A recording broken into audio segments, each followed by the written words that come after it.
প্রিয় দর্শক আসসালামু আলাইকুম। আরও একটি ভিডিও নিয়ে হাজির হলাম আপনাদের মাঝে। আজকের ভিডিওতে আমরা আলোচনা করব মুরগির রানীক্ষেত রোগের লক্ষণ এবং তার প্রতিকার নিয়ে। অর্থাৎ আপনার মুরগি যে রানীক্ষেত রোগে আক্রান্ত হয়েছে তার লক্ষণগুলো কি এবং কি করে তা প্রতিকার করবেন। আসলে প্রতিকার নেই, রয়েছে প্রতিরোধ।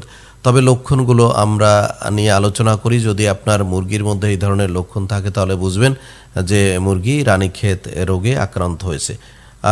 সর্বপ্রথম শ্বাসকষ্ট, হাসি ও কাশি হতে পারে, নাক ও চোখ দিয়ে পানি পড়তে পারে, সবুজ জলীয় বা দুর্গন্ধযুক্ত পায়খানা হবে, অলসতা, ক্ষুধা মন্দা হবে, অর্থাৎ মুরগি খেতে চাইবে না, দেহের তাপমাত্রা বৃদ্ধি পাবে, পালক কুঁচকে যাওয়া বা ঝিমিয়ে যেতে পারে, ডিম উৎপাদন বন্ধ হয়ে যাবে, ডিমের খোসা নরম হবে, গুরুতর ক্ষেত্রে পক্ষাঘাত, খিঁচুনি, ঘাড় বেঁকে যাওয়া বা ডানা ঝুলে যাওয়ার মতো লক্ষণ দেখা দেবে।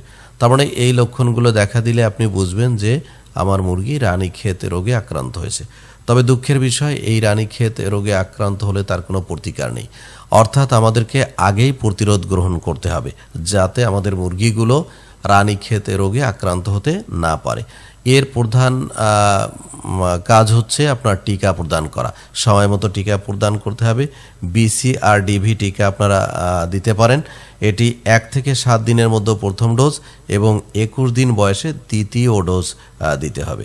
এছাড়া স্বাস্থ্যবিধি মেনে চলতে হবে, যেমন আক্রান্ত সুস্থ মুরগিকে আলাদা করে রাখতে হবে, খামারে পরিষ্কার পরিচ্ছন্নতা বজায় রাখতে হবে, খামারের প্রবেশ পথে জীবাণুনাশক ব্যবহার করতে হবে, মুরগির জন্য আরামদায়ক তাপমাত্রা বজায় রাখতে হবে, বায়ু চলাচল ঠিক আছে কিনা সেটি খেয়াল রাখতে হবে, অর্থাৎ খামারে বায়ু চলাচল করে কিনা সেটা দেখতে হবে, ভিড় এড়িয়ে চলতে হবে, মানে অনেক বেশি মুরগিকে একসাথে পোষা যাবে না, সঠিক পুষ্টি সমৃদ্ধ খাবার এবং বিশুদ্ধ পানি সরবরাহ করতে হবে।